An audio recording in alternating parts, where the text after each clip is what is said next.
So this is the Future of Transportation panel, and I'll just talk for about 15 or 20 minutes and try and give you a whirlwind overview of some of the things that Tesla is doing, and also try and give you a bit of a broad overview of where we think the whole industry is going. You know, there's a lot of interesting things happening. There's so many changes in the transportation world right now that it's a very fascinating topic. And maybe just briefly, a quick history of Tesla, in case some of you aren't familiar with the company or what we do or where we've come from. We were founded back in 2003, so it's probably the youngest car company on the planet, or close to it, just about 11 or 12 years old. And our first product was the Tesla Roadster. It was a sports car, a pretty high-performance sports car. We did that in about 2008, and then took the company public in 2010.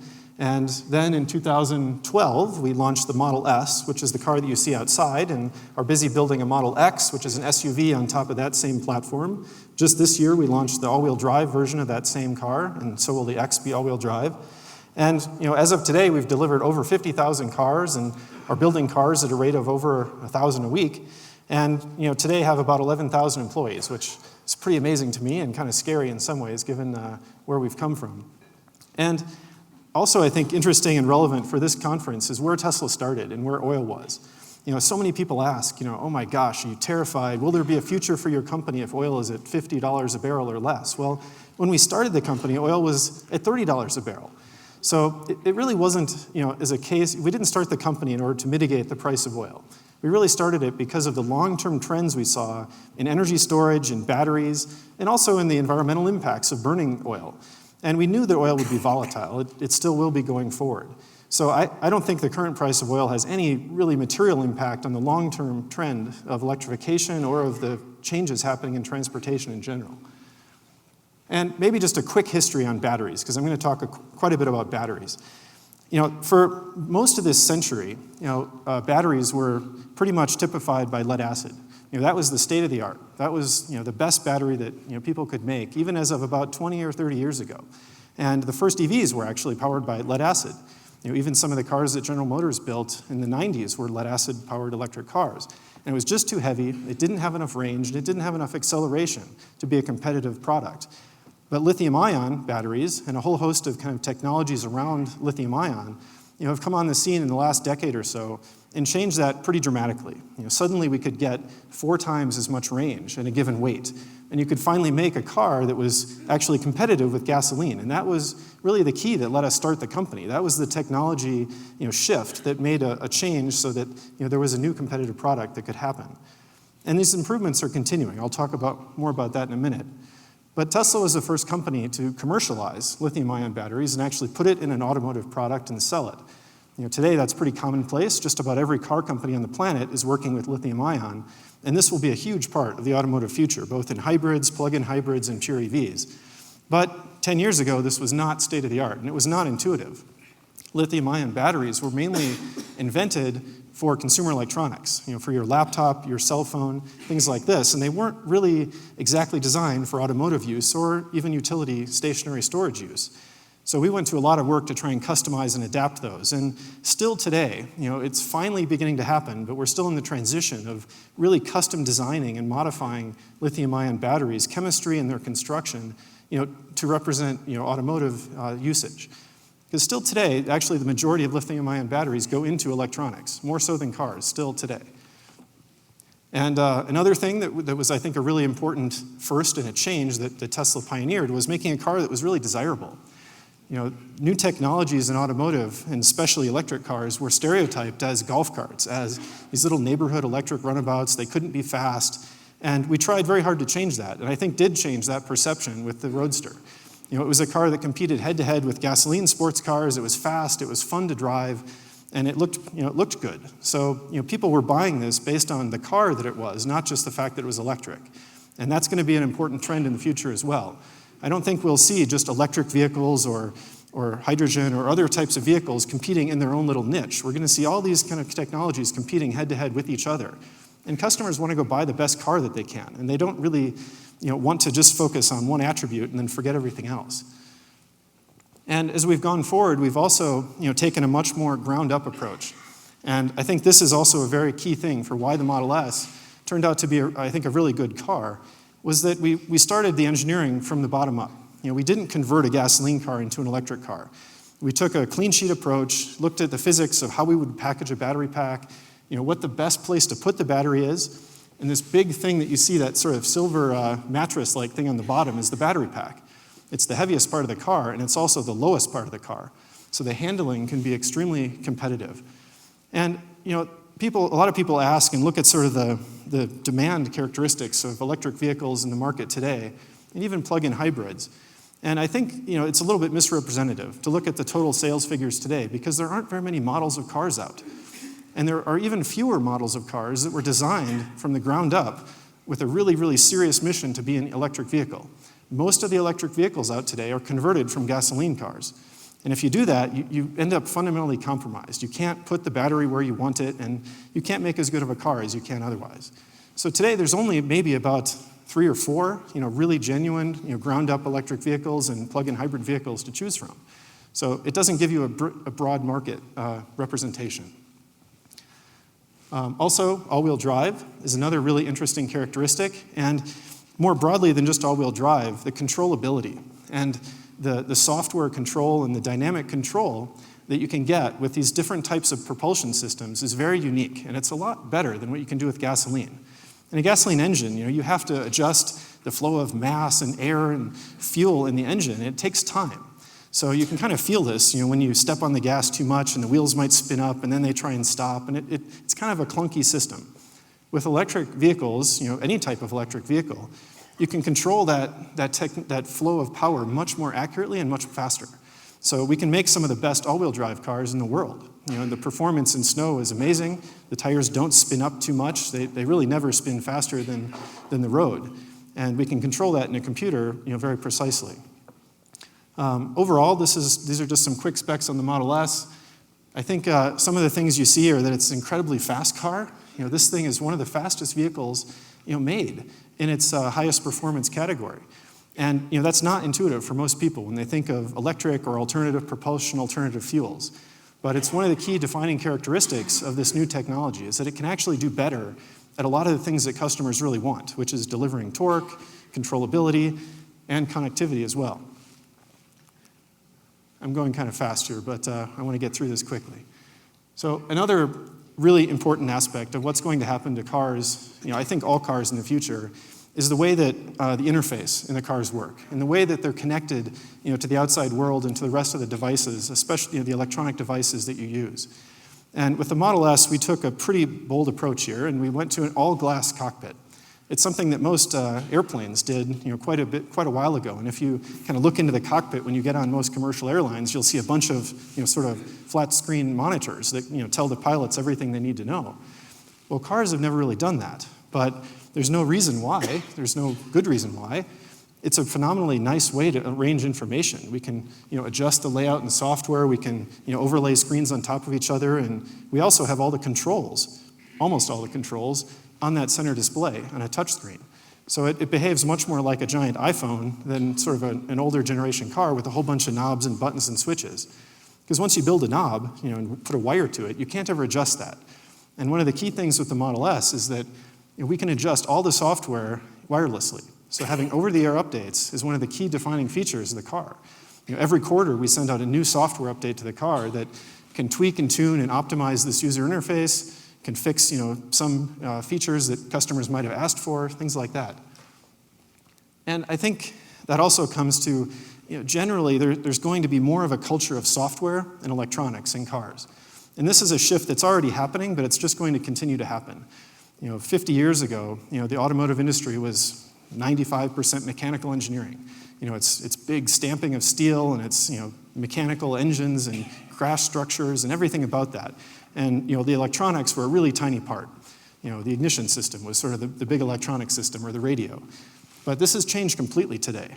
And today, especially in the cars that are using electricity or some of these modern features, software is the biggest defining feature in the car. This is what the customers interface with. So I think going forward, you're going to see a bigger and bigger shift of the culture of the automotive industry to be one that's more like an electronics and software industry. It really has to go this way. And these are just some of the features that are defined by that, but interfacing with cell phones. We have an app on a phone that can control all kinds of cool things in the car. It's incredibly convenient. You can preheat your car, you can pre-cool it, you can see if it's charged or not, you can lock it, unlock it, roll down windows. There's sort of no natural limit to what you couldn't easily do or connect and control with your car. And tying this back into the energy side, there's also a really interesting thing that happens when you start connecting all of the vehicle fleet, and that vehicle fleet becomes electrified. And just with the Model S fleet today, it's interesting how big the numbers get. But we have about 50,000, roughly, Model S's out in the world today. And with all of those connected, that represents something like 5 gigawatt hours of energy storage that's sort of out there on the grid, connected to the grid, and also connected to the internet and computers. So we can essentially manage and control that. Now today there aren't really business systems that are around that let us do that in a way that benefits the customers, but it is connected energy storage that's out there today. And even more interesting, if you look just forward a few years, we project having at least 1 million vehicles on the road by about 2019, or say by the end of this decade. This is 75 gigawatt hours of energy storage, and just the charging power of all those cars is about 10 gigawatts. So it's kind of amazing that by the end of this decade, we're going to have 10 gigawatts of load that people can control with their iPhones. That's a pretty amazing thing. And it's also a bit scary if we do it wrong. That's a big opportunity to actually benefit the grid, but I think it's going to be a sort of defining feature of how cars and energy and the grid start to interface much more tightly in the future. And infrastructure is another key factor going forward in transportation. Almost all of the alternative fuel vehicles that are discussed or contemplated today have some aspect of infrastructure that's required, or some infrastructure problem that people usually associate with them. And I think a bit counterintuitively, but electric vehicles probably have the smallest infrastructure problem of almost all alternative fuels. The electric grid is really pervasive. Everyone has electric infrastructure in their house or in their garage that they've already paid for, they already have a bill, it's all set up. And the real problem that we've focused on is getting high power electric infrastructure along routes that people like to drive. Because if you're driving your car within the radius of range, maybe 200 miles, you don't really need much infrastructure. You don't want to stop and charge every place you stop, because it's sort of a pain to plug in. But if you want to drive your car 400 or 500 miles or 1,000 miles in one day, now infrastructure is a problem, and you need a way to charge quickly in between cities. So we've been investing in what we call the supercharge network, which is a very fast DC charge station for the cars. It can charge up a Model S about 50% in about 20 minutes. And the typical usage is somebody stays at one of these stations for about 20 to 30 minutes. And then you'll drive another, roughly 150 or 200 miles. So the other interesting thing here is that we offer these free to our customers. We thought about this for a long time, and it turns out that the energy cost is actually very low. It's more about the cost of the convenience of having access to the infrastructure. But a full charge or even a 50% charge on a Model S, is less than $10. So it's really not entirely worth the hassle of trying to deal with a whole separate billing structure. And in the future, of course, I think it will make sense to figure out how we phase in some kind of financial transaction here, but it's going to take time. And for the beginning, million cars, this is a pretty viable way to do it. This is what that network looks like today. So this isn't something where we're planning it in 5 years, or we're thinking about don't worry, in a couple decades this will be done. But it's actually quite done today. You can drive coast to coast, several different routes up and down the different coasts, almost nonstop, using nothing but this supercharged network. And we have a lot of customers doing it. So it's pretty amazing, how fast we were able to build this out. This is only about 2 years of effort investing in this infrastructure. And that's largely because there is a big electric infrastructure already there. We don't have to build wires long distances. We just have to put in the right kind of power conversion and the right kind of connector at strategic locations. And one other thing, quickly to talk about, is sort of what I think the roadmap for vehicles looks like. Today, a lot of alternative vehicles are fairly expensive. And I think some people get a little depressed or frustrated, and they think, geez, this electric vehicles sound great, or hydrogen, or all these other things sound interesting, but they're all too expensive. And certainly our goal is not to have that be the case. We invest almost all of our time, all of our R&D and engineering effort in how to make the vehicles cheaper. So this is one of our biggest focuses. And the way to do that is really to figure out how to get energy storage cheaper. That's the crux of the matter. People already know how to make, fairly compelling $35,000, gasoline vehicles, but making a battery that can drive you 200 miles, roughly, and fit into that same price point is challenging, and that's where we're really focusing. The Model 3 is a vehicle that we're trying to work on to do this. We expect that to be in that same ballpark of about $35,000 and about 200 miles of range, usable real-world range. And we're aiming to do that by 2017. So this isn't terribly far away. Batteries are on a steady improvement curve. And I think it's kind of cool to look at where batteries have gone. Most people sort of think, oh, when is that big innovation going to happen in batteries? But it actually doesn't really work that way. It sort of moves gradually, and it kind of sneaks up on you. Maybe 5-7% per year, batteries have been steadily improving in the background. And this was about when GM designed and launched the EV1. This was a car that it was a very good vehicle design, but it struggled to get about 100 miles of range because the batteries were not very good. Well, it was about 10 years, maybe 8 or 9 years later that we launched the Roadster, and batteries had improved massively. It was about a 40-50% improvement in batteries. And suddenly we could drive a car over 200 miles with roughly the same mass of batteries and about the same cost of batteries. And then when we launched the Model S, things had gotten another 20 or 30% better. And again, toward Model 3, we're seeing about another 20 or 30% improvement. So this just continues. There's no end in sight for this, and there's a lot of room in the chemistry and the physics of how batteries work to continue this improvement for quite a long time. And this is part of why we're so bullish and so excited about building pure EVs and why I think pure EVs are going to be the long-term future for transportation.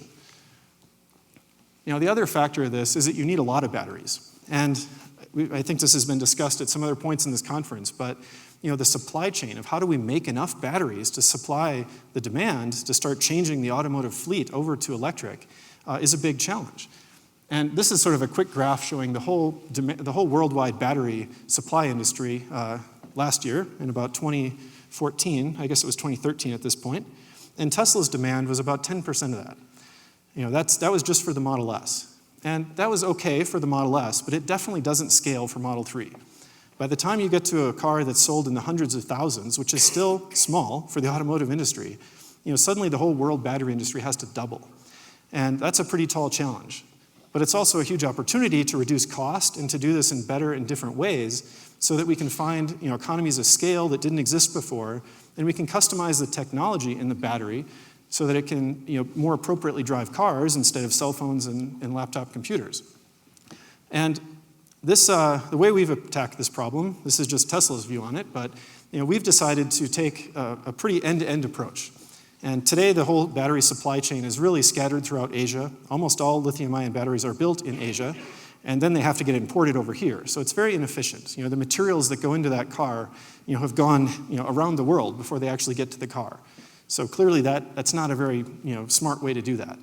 So what we're working on is an end-to-end, very vertically integrated battery facility. This is the Gigafactory that some of you may have heard of. We're building it in Nevada, just outside of Reno. And in this same factory, we're doing everything from raw materials all the way through to battery packs. And the ultimate goal here is to drive down the dollar per unit of energy stored, the dollar per watt hour of batteries as fast as we can. Because that's the biggest leverage point to make electric vehicles scale and also to make electric storage on the utility grid scale for renewables. And this is kind of a snapshot picture of what that plant looks like, or a bit of a cartoon rendering. This is sort of where we are today. It's a huge project. It's kind of an epic undertaking, but this is, I think, really the machine that's going to drive a big part of the revolution in transportation and also in grid energy storage.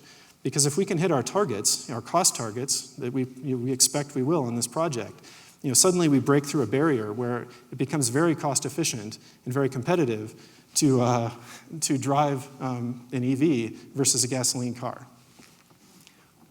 These also scale into stationary storage applications. I won't say much about this, but part of our focus is on taking that same battery cell and that battery architecture and putting it on the utility grid. There's a natural synergy with renewables. And one interesting question here that I think is always fun to ask people is how much area do you think it takes of photovoltaics to power 100% of the transportation needs in the US? Give or take a little bit. This is from a few years ago. But most people think it's like the size of a whole state, but in reality it's extremely small. And we probably wouldn't do it this way. We would distribute this into a lot of different utility scale plants or on rooftops that already exist. But to me, it's a really cool representation where you can just immediately see that this solution to the problem, where you have solar power matched up with energy storage, matched up with electric vehicles, can easily scale to do everything we need to do. We know how to solve this problem. It's just going to take a while to change over the entire infrastructure, to build the products, and to get many companies engaged in this. And maybe just to summarize quickly here, I won't read you all these points, but I'm fairly convinced that all ground vehicles are going to move to electric vehicles over the course of the next several decades. I don't see anything that really will reverse that trend. It's going to take time, but it will happen. I also think that energy storage on the grid will grow rapidly in combination with renewables, and that'll help sort of be a virtuous cycle on driving down the cost of energy storage. I also think, I didn't talk much about this, but autonomous vehicles are mostly inevitable. We'll discuss this on the panel, but I think that will be something where almost all cars enable some amount of connectivity and autonomy. And as I said, I think eventually you're going to have a 100% battery electric vehicle fleet working in tandem with a almost 100% renewable electric utility grid full of solar and wind. And the two work hand in hand to make each other more viable. So to me, it's a pretty cool and exciting future.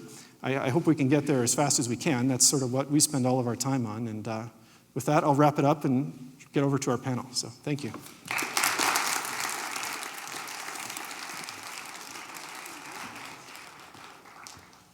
Where do you want us? Anywhere.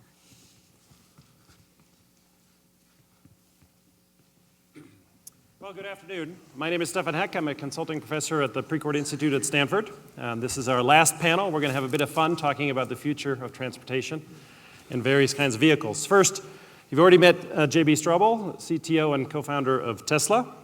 The rest of the panel, we have Ned Curic, who is the CTO of Toyota Motor Sales USA, and he will talk a lot about the things that Toyota is doing in this space, which includes obviously the Prius that most of you know and many other things to come. And then we have Pete Trelenberg, thank you, from Exxon. He is the manager for environmental policy and planning, and comes at this from the point of view of a fuels provider thinking about how does the future landscape evolve and how do we get enough energy for transportation. And lastly, Sunil Paul, CEO and founder of Sidecar, which is one of the sharing services. Most of you probably heard of Uber. Sunil has a very unique take and actually started much earlier than Uber in this space and had the original patent, I think, from 2002 for ordering up a car on your phone, which at the time was quite visionary. So I want to set a bit of context for this panel. You've already heard JB's vision for what you can do with electric cars, but why is this such an exciting time in transportation? And I'm going to give you 3 quick slides. One, to convince you there's still an enormous productivity opportunity. We've been working on automobiles and transportation for well over 100 years now, but we still have enormous productivity potential left. Secondly, we've got not only the technology of the drivetrain and the engine and the storage, but we also have business model innovation, and sharing is one example of that, of how do we change the usage pattern, how do we change the asset utilization of cars, and I'll show you what a difference that makes to the economics. And lastly, just to tee up, why is this convergence really powerful? Because each one of these trends is actually colliding. There's a lot of uncertainty right now. We've had some debates already about what's the technology that will win, but more interesting is that we've got many more degrees of freedom than we've had for a long time. So jump right in. First of all, how many of you came here by plane versus by car? Plane? Most of you? Yep. How many by car? Good. So if you came by car, your car is probably parked. And if you came by plane, the car that you own is probably parked as well. This is the data on the US. Your car is actually parked 96% of the time, and of the 4% that you're in it, about half of it is looking for parking or stuck in congestion. And if you think about the fact that we have 1 billion cars on the planet today, going to almost 2 billion, and that each of those cars is somewhere around $20,000, $30,000, that's about $30 trillion in assets that we're getting 2% utilization on. So this is why sharing is interesting if we can get more productivity out of the same car fleet. We also, in terms of the fuel, this is an analysis that Amory Lovins first did in the 70s, but it still holds true today for internal combustion engine. We're getting incrementally better on combustion engines with turbocharging, with lightweighting the vehicles. But fundamentally, most of the fuel that you pump at the gas station still turns into heat, not actually into locomotion going forward. So still, we have a relatively inefficient engine at the core of our transportation system. We also, even though we've made a lot of progress in safety of vehicles with seat belts, automatic anti-lock brake systems, and now a lot of the sensors that avoid forward collisions, we still have 32,000 deaths in the US just from driving. It's the leading cause of death for 25 to 40-year-olds, and it's 1.2 million people worldwide every year. So this is still a very high ratio. Even if you compare to something like maritime travel or airplane travel, we're all a lot more afraid of airplane crashes than we are of car crashes. But actually, we only have about 200 deaths per year from airplane travel. So airplane travel is actually much, much safer. And we also spend a huge proportion of our money on infrastructure, which has even lower utilization. A typical road is loaded once a day in one direction, because it's usually commuting into or out of the city. And when it's loaded, it's about 10% covered with cars. Any more than that, you get a traffic jam and throughput actually drops. So at peak utilization, maximum throughput when the lane is still moving, you get about 10% coverage. 10% coverage for a couple hours a day is a fraction of a percent of utilization of 2.5% of GDP that we spend on roads. So you can see all around this system, if you look at it with a resource lens, there are enormous opportunities to increase the productivity, and we're going to talk about some of the levers of how to do that. I want to show you this just to tee up why is sharing so significant. This is a quick analysis. If you look at buying a car versus just using a car per ride. If you buy a car, you have a big investment up front, and you can see whether you buy a used or a new car. Those are the two parallel lines. They start high. Your initial acquisition, about $12,000 per year in terms of total all-in cost for the car, including depreciation, your fuel, and your maintenance. And then the incremental cost is just the fuel and the extra maintenance for driving, so the curve is relatively shallow. If you Sidecar or you Uber, you have no upfront cost, right? Your initial cost is basically free. It's downloading an app on your phone, the phone you typically already possess. Then you order a ride, and you basically pay per trip, a little bit per time and a little bit per mile. It's a combination of the fare usually. And you can see the curves up there for Lyft as an example. And what's interesting is if you drive less than 5,000 miles per year in total, which is about a third of the US population drives that little per year, it would already make economic sense for you to sell your car and just to use ride sharing all the time. Now, there are many other benefits of a car. I recognize that in terms of how good you feel in it. You like owning it. You like the status it conveys. You like the ability to choose your own car rather than get into a ride share car. But from a pure wallet point of view, you're much better off actually ride sharing if you drive that little. And if we get to sharing, like the pooling systems, like Uber Pool or Lyft Line or what Sidecar is trying to do, where anybody can give anybody a ride. And also we get to a future world where the drivers aren't in it. Today the driver is about 60% of the cost of a shared ride. If you eliminate the driver and you drive the vehicle autonomously, you basically shift that curve out to 10 or 12,000 miles per year. So now we're talking about most everybody would be economically advantaged by actually sharing their car. Again, I'm not claiming everybody will. This is just a technical potential of the economics. So bring that all together, and then we're going to have a good debate and discussion about this.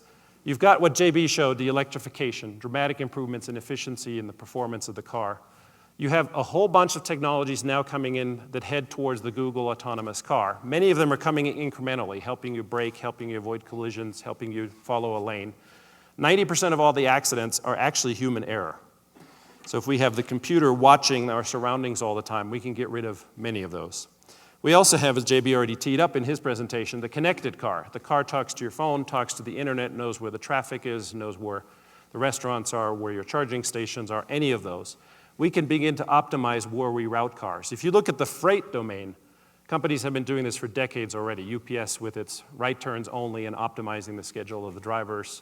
FedEx obviously has done similar work. We have not applied that same discipline to human transport most of the time, so that potential is all there. And lastly, we can share, going from 2% asset utilization, and by the way, you can see on the chart here, it's 15% at rush hour. So 85% of cars are still parked during rush hour. Thank goodness, because otherwise rush hour would be much worse.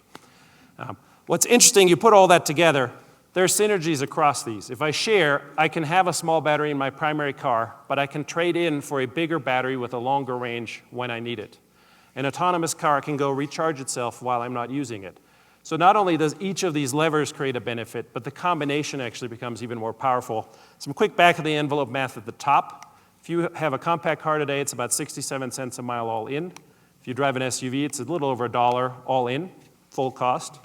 If you apply all these technologies and you electrify, autonomous, what I call ACES, autonomous, connected, electrified, and shared, you get to 9 cents per mile all in, which obviously is a dramatic revolution in the cost of our transportation. Given you've already shared your perspective with us, I'm going to ask each of our other 3 panelists to talk a little bit about how they see the future of transportation evolving. Ned, maybe you want to start. Absolutely, absolutely. Thanks for that, Stefan. So, pleasure to be here. Thank you for having us here on behalf of Toyota. JB did a fine job making a case for a battery-powered electric vehicle and all the work that Tesla is doing, and we congratulate and looking at that space as a very sort of unique and revolutionary, if you will. In the same time, I'll cover a little bit about 3 topics that I'd like to mention. One is the powertrain and the energy behind by driving the vehicle, propulsion of the vehicle. One is then second, a little bit about the autonomous topic you started, Stefan, as well. The connected car, I think JB also made a case, the connected car and the software and electronics in a vehicle is going to change the way we perceive and engage with the cars. So a little bit of a powertrain. So in early 90s, when the gas was at about cents per gallon, tenths of cents per gallon, Toyota took a look at the future of mobility and how transportation would change in the future. And at the time, smart people at Toyota decided that the gas is going to be expensive in 2010 and 2015, 2020. We have a limited finite resources, and they decided to create a hybrid vehicle. One is decided to invest a lot in hybrid. They had 3 years in 92 to develop that vehicle. In the same time, in 92, they said, well, what's going to happen after the hybrid? We can drive the cost of gasoline or energy usage from gasoline down. But what happens thereafter? Same year, same time, same meeting, it was decided to create a fuel cell vehicle, to create a fuel cell and hydrogen, use the hydrogen as a store for the energy, and then fuel cell and a hybrid powertrain, battery-powered vehicle is a sort of that future vehicle. And so this year, Toyota is launching Mirai. It's a hydrogen fuel cell hybrid vehicle. Powertrain, it's actually propulsion system is a battery-powered system. But the energy store is a hydrogen gas tank, which gets converted to electricity using a fuel cell.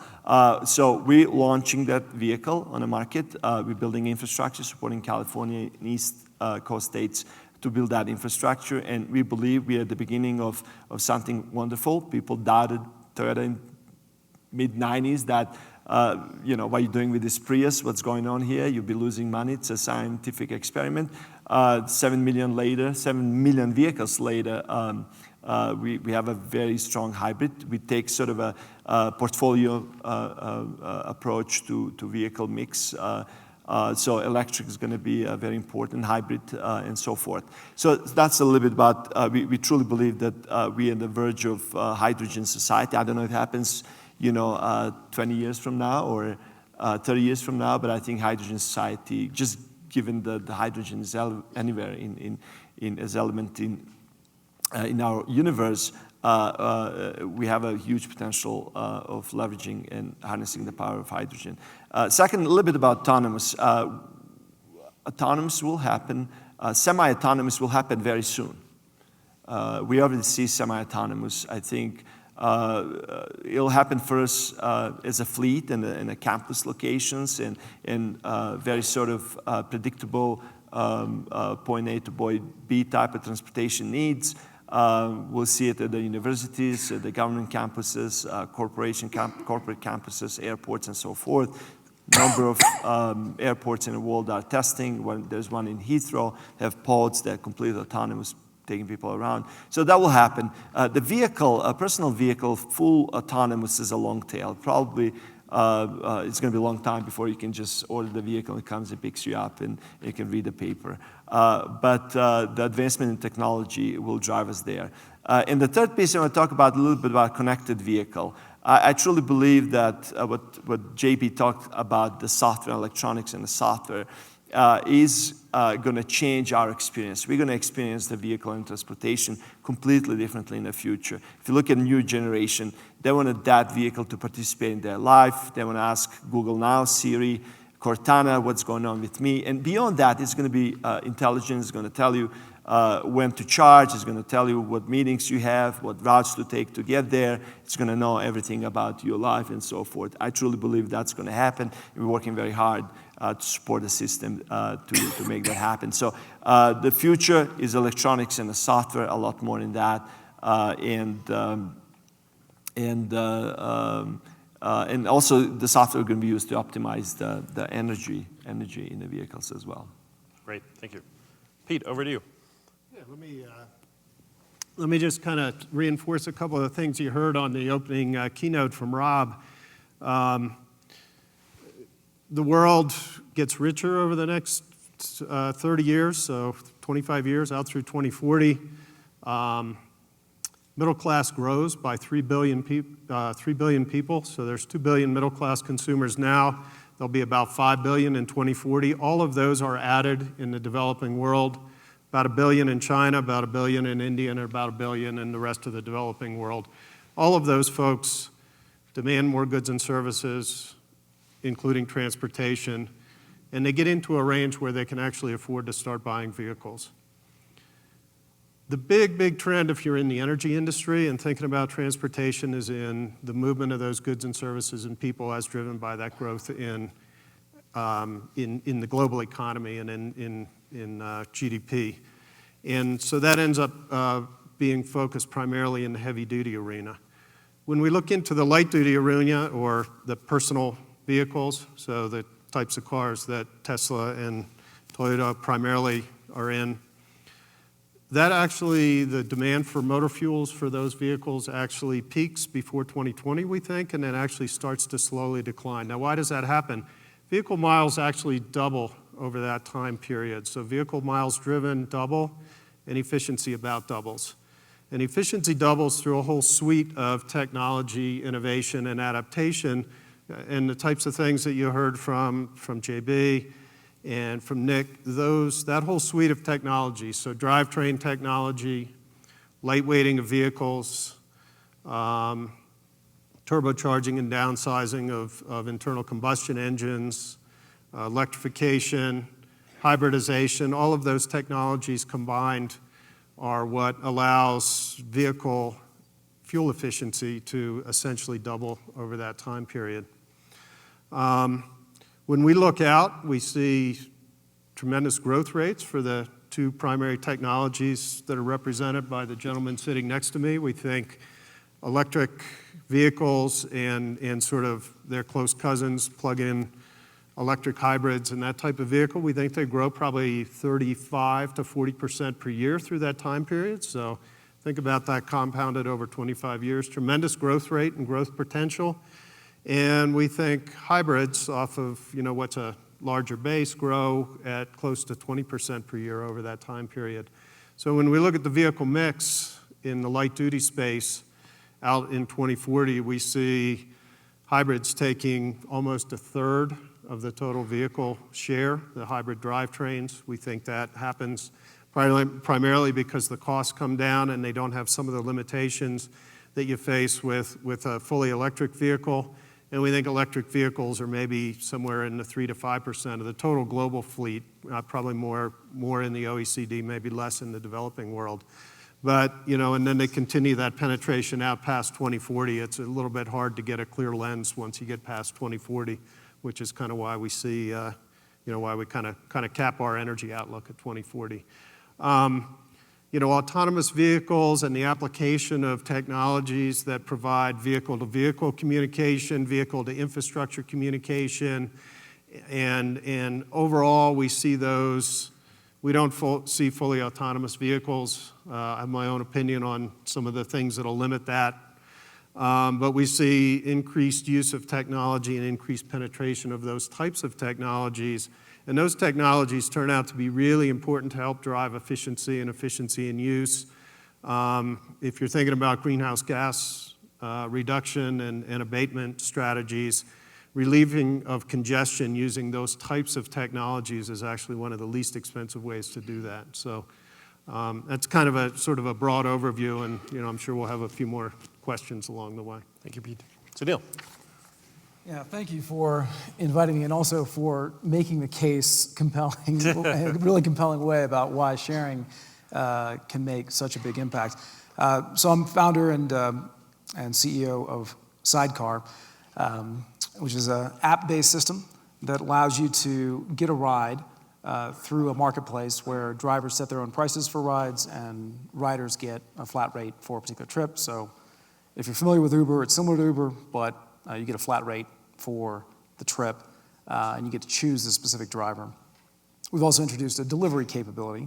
That's a recent development, so that businesses can use Sidecar to do same-day delivery for a very affordable price point, about 20% the cost of traditional couriers, and with over 99% delivery rates. So, and I should also mention that I've also been involved in car sharing, which is the idea of allowing someone to use a car, drive it on a part-time basis. Companies like Zipcar, you mentioned Drive Now, and new startups where you allow one another to drive a car like Get Around. So a lot of depth in this world, and the real vision for that world is that even as automobiles are becoming more efficient, you're not going to need as many of them, and you're not going to need your own. So the future of transportation, the way we see it, is that instead of having to buy a car and have that asset sit around idle for 95% of the time, and then even when it's used, only one person, for the most part, is in the car, even though it can hold 4 or 5 or 6. Instead of that incredibly wasteful use of that dedicated car, the second most expensive thing that an American household spends money on. Instead, we're going to trade that in for access to a network, a kind of a utility, a kind of cloud service for transportation. And it's a different way of thinking about transportation than I think we've come accustomed to thinking about transportation as, oh, well, the answer to transportation is you buy a car. Well, it hasn't always been that way. It's really been a post-World War II phenomena that the solution to personal transportation is buy a car. It used to be that most people, at least for a long period of time, it was public transportation. It was a kind of service that you bought into. And we see that future, or we see the future being very similar to that past of you have a very convenient, very affordable transportation network available to you that is available through your smartphone and allows you to move around wherever and whenever you need to, and very importantly, allows things that you need to be delivered to you. You don't need to run out to the grocery store, run out to the dry cleaner. A lot of the errands of life are handled by this network and delivered to you instead of you having to go run around and do these things. It is a world that's already happening. If you live in San Francisco today, you can live this world right now because there's an explosion of creativity and new startups happening, and almost all of them have, for whatever reason, we're all in San Francisco. Us, Uber, Lyft, Get Around, I guess Drive Now is not quite a startup, but and a lot of other services that are delivering various kinds of services, the same-day delivery of e-commerce services, the explosion in the ability to have hot food from not just the restaurants that deliver, like the pizza and the Chinese food, but all kinds of other services. It is all happening and it's spreading rapidly. We're proving it out. We're in 8 cities right now. We've deployed shared rides in 5 of them, which brings the cost of a trip across town down from, a taxi ride might be $20. A shared ride will be something on the order of $5. So the convenience and the prices are already coming down. It's happening now. And I think the pace of innovation in this category is just tremendous. And it's a little hard to predict. 2040 is impossible for me to see because it's just so far away. Great, thank you. Please start submitting your questions. I think from the discussion we've had so far, you can already hear there's broad agreement that an electric motor is going to be involved in some form, whether it's powered by hydrogen, whether it's a hybrid, or whether it's a pure electric. We hear an increasing importance of software and the connectedness and the ability to therefore get a car on demand under a shared model. And we also hear that the automation and the intelligence of the car will go up and actually solve some of the challenges and the inconveniences of driving a car, whether that be parking or the risk of accidents. One of the things that is at the center of the debate about how this industry evolves, though, are some of the barriers. Let's talk about the human element first. A lot of people, don't want to give up their car, right, or are very emotionally attached to their car. Similarly, a lot of people have range anxiety or worry about how long it will take to charge. Would love to, any one of you, jump in and say, how do you see the adoption from the human side coming, and then let alone with the autonomous car? There's some automotive company research that says a third of people are scared to even get into an autonomous car. So I don't know how many of you are eager enthusiasts and are willing to jump into an autonomous car, just like many of you have jumped into the Teslas outside. But JB? Maybe I'll just comment on the autonomous car piece of it. I think most people are maybe surprised, but you're driving partially autonomous cars anyway. I mean, most people are not afraid of using cruise control, but that's trusting your fate, to a computer in the car that's controlling the accelerator, and often, in modern cars, controlling the brake and following other vehicles. So I think, the human factor is a tricky one to get over in the beginning, but people are often, maybe even almost too quick, to develop a huge trust, for technology once it starts to help them. And it will be a big factor in autonomous vehicles and how we manage that. But the way we see it going is incremental, improvements that add more and more safety to the vehicle. So people should be really compelled to, turn on these features, to use them, since they're both convenient, but also keeping them much more safe. I can say something about the desire for being a driver, owning a car. For the desire to do that among 19-year-olds peaked in 1972, I think, and has declined ever since. The heaviest users of Sidecar are Millennials. They flocked to it and they just use it nonstop. And I'll tell you, I know that when we were first testing the idea of Sidecar 3 years ago, I asked a lot of my contemporaries, folks, roughly my age, would you try this? Every single person said, no way. But I work with a bunch of 20-somethings. My co-founder is 20-something. And practically every one of them said, yeah, I'd try that. Because they trust the new systems around, this is GPS tracked, there's a photo, there's a background check, there's a rating system where people have given feedback on this driver. And those kinds of new systems, people, combined with the fact that this population does not care that much about owning a car. And I think they are the wave of the future. Maybe I'll make a comment around totally autonomous cars. I happen to believe that, the technology innovators sitting to my right and left, they'll figure out a way, maybe in the next decade, probably sooner than that, to make what could be a totally autonomous car. I actually happen to believe that the thing that might limit the adoption of a totally autonomous car might be more liability and the assumption of liability by the providers of a totally autonomous car. Having, we're not immune to lawsuits, and, as are some others here.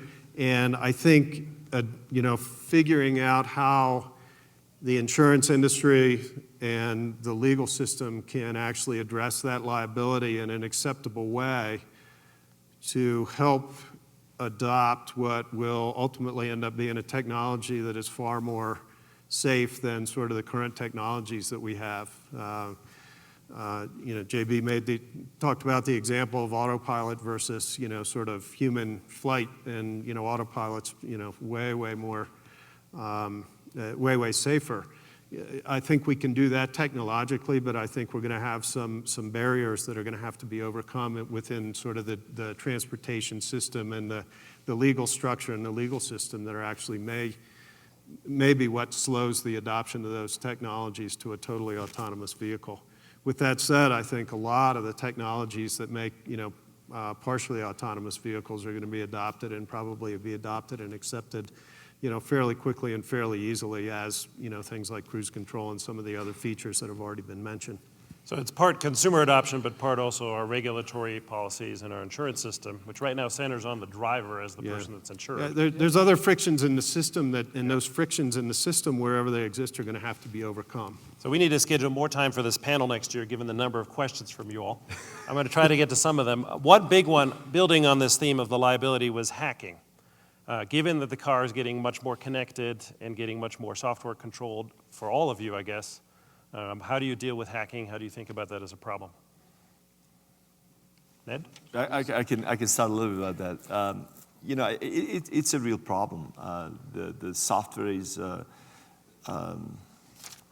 I used to work at Microsoft, and we came out and we said, well, software is inherently insecure, and it's very few companies that admit that. And at the time, Microsoft admitted software is inherently insecure because it's written by humans, and you have to take all these measures and countermeasures to protect devices and software that's running those devices. So, but I think these controls are getting more sophisticated, and moving the security down to a hardware level is something that we're working on at Toyota, and I believe everybody in the industry and the automotive industry has recognized that we have to move down. If we want to have a connected vehicle, we have to move type of technology, certificate type of technology, burn it down to a hardware level, and have a complete secure channel between the vehicle and infrastructure and other devices and so forth.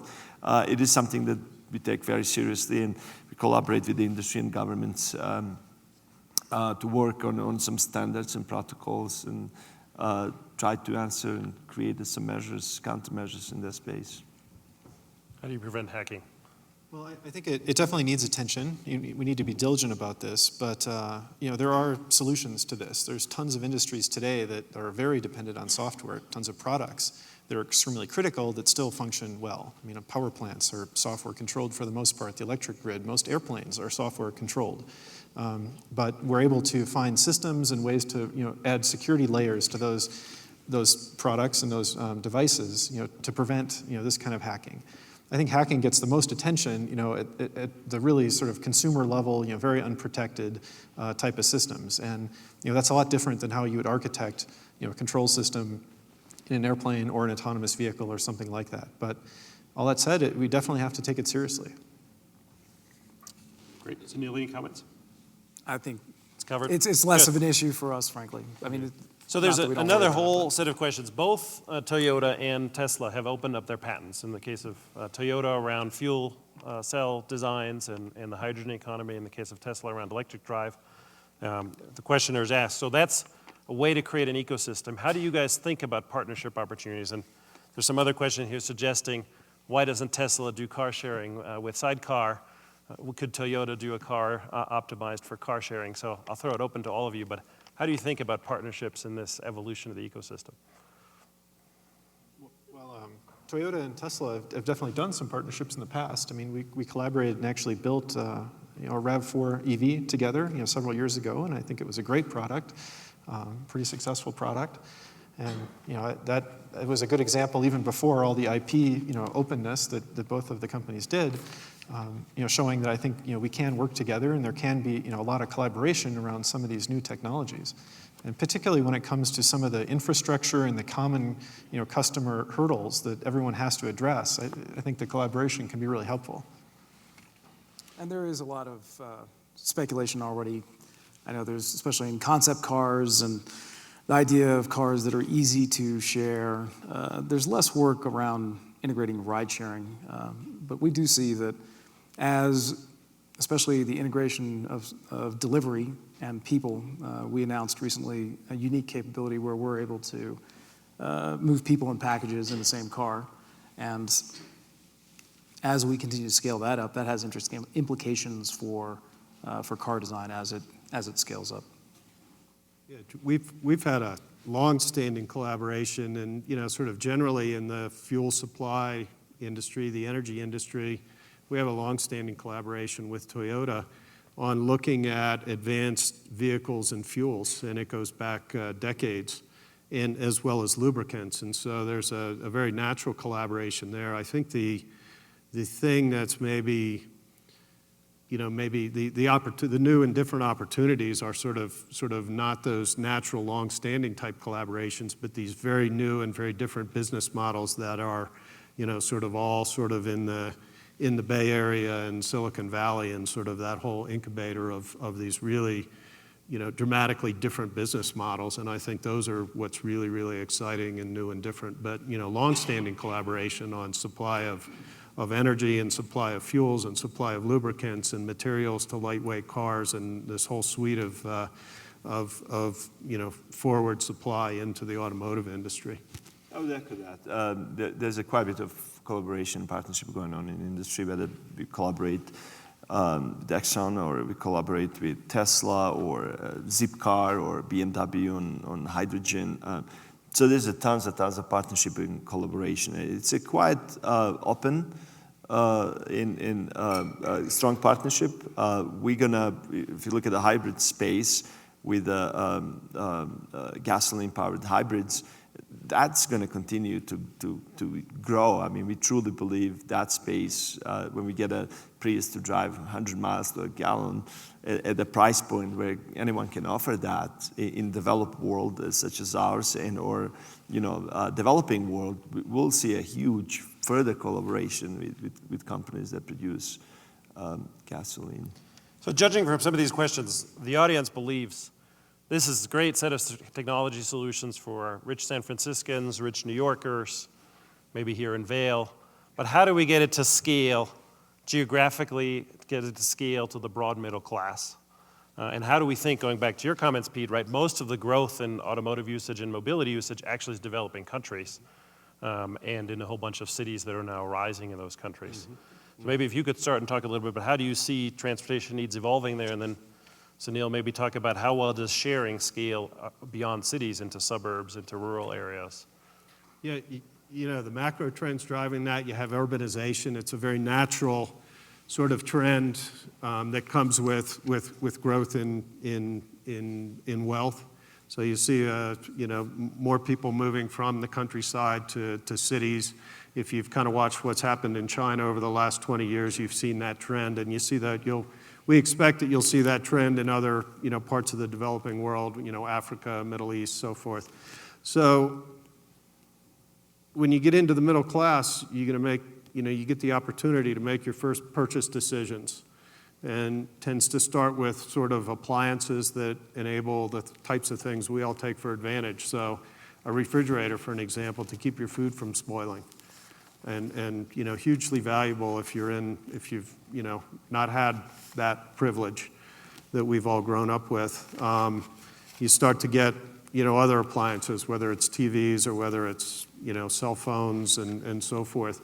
And one of the next decisions that folks make are they make that first vehicle purchase.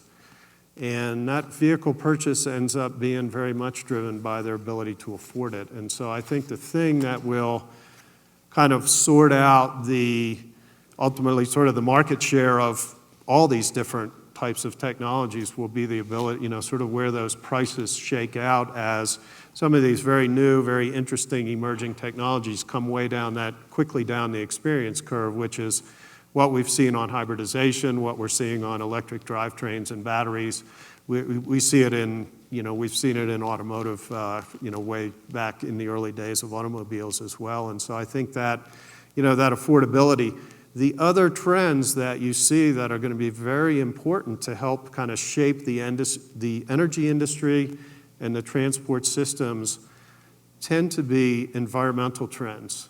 Anybody that's been to China knows what the air's like in China. And so those are going to weigh very heavily on the types of regulations that ultimately end up driving things like fuel economy and can also read onto the types of drive systems that you have, whether it's hybridization or electrification, but very much drive fuel efficiency, size of vehicles, and so forth.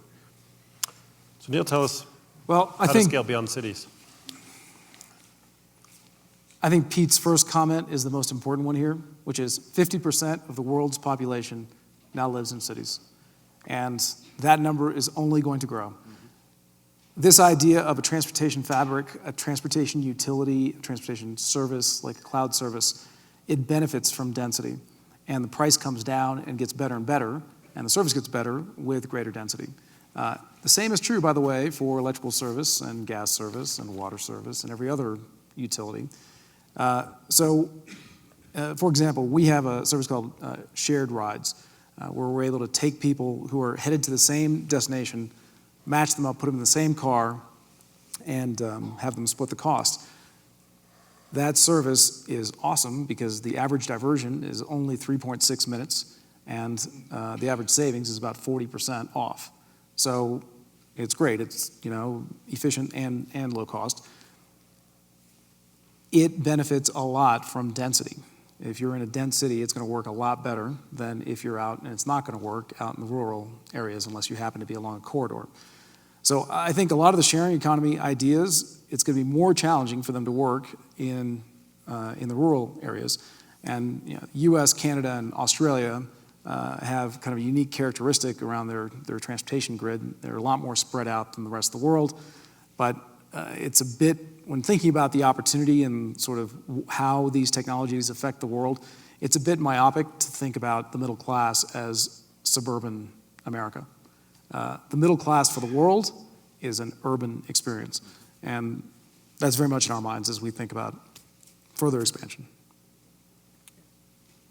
JB, any thoughts on reaching the middle class beyond what you showed with Model 3? Yeah, I think it's one thing to keep in mind is that new technologies typically have a price decline curve.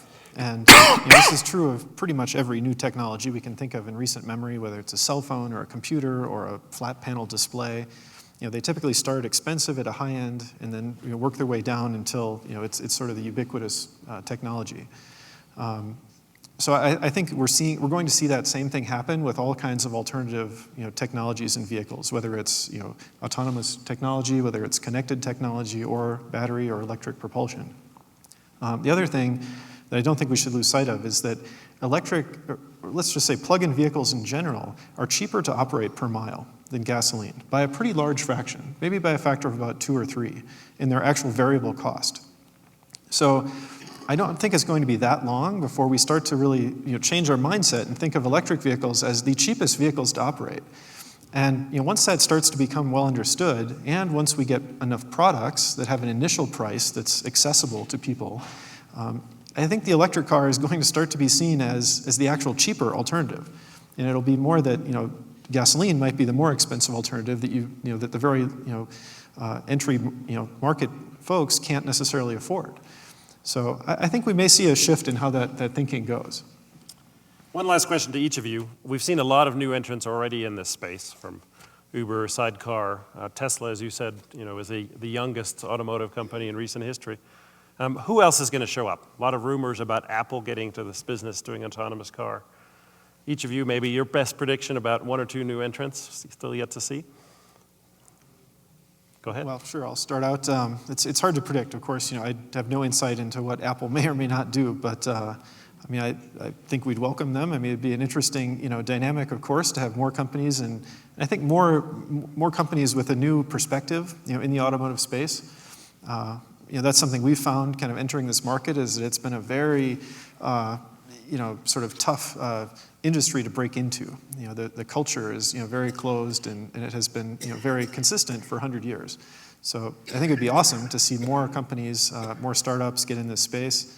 And I think there's a lot of opportunities right now around some of these services, and whether it's infrastructure services, obviously sharing, but getting the data to the cars and making that into a useful form for the drivers is not trivial, and there's a lot of business opportunities there. So we see a lot of companies getting, if you look at China, over 100 companies, and I don't want to say on a daily basis new companies are getting created, but there's tons of automotive companies in China. And I wouldn't be surprised if somebody in China comes out with some significantly cheaper way to produce the vehicle and bring those vehicles to global market, as we have seen with Koreans coming into that market. So something may happen out of that market. We also see, obviously, the large technology companies having opportunity to potentially do things in this market and disrupt the way we sort of see transportation in those sort of things. But we know for sure this is going to be evolution. Yeah, you mentioned China, which we haven't really talked about, right? BYD, electric bus company coming out of there. It's huge penetration already of electric bicycles, which it's 120 companies right now producing automobiles in China. So lots of exciting and new. Although Tesla 2003, we've seen a company this year, new companies coming to life that produce semi-decent vehicles. Pete? If I were, if I'm looking for new entrants, I'm going to look to China. I think they have the combination of a massive market that is quickly building wealth, and they have a core fundamental strategy, governmental strategy to move from simply manufactured and made in China to designed, developed, and engineered in China. So it fits sort of a core strategy of the government, and their ability to scale up rapidly and to produce products that are very much keyed into their particular market is really astonishing if you look at it. So I don't know of any names, and I don't follow this area as intricately as maybe some of the other folks on the panel do. But if I'm looking broadly, I'm going to look to China because I think they have the characteristics and the overall governmental sort of support to become, maybe a major factor in this area. Sunil, last word to you. So I think about it a little differently. Instead of about the car, I think about services. So who are the interesting service companies? Because in my view of the future, this world of product becomes a service. So who are the interesting service companies? Well, the ones that are potentially a good spot are rental car companies because they already offer a service.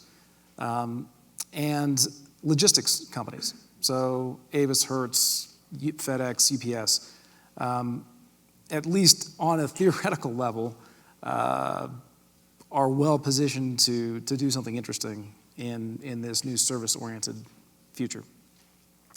Great. Well, thank you to our wonderful panel. And I hope you all enjoy the future rides coming to you.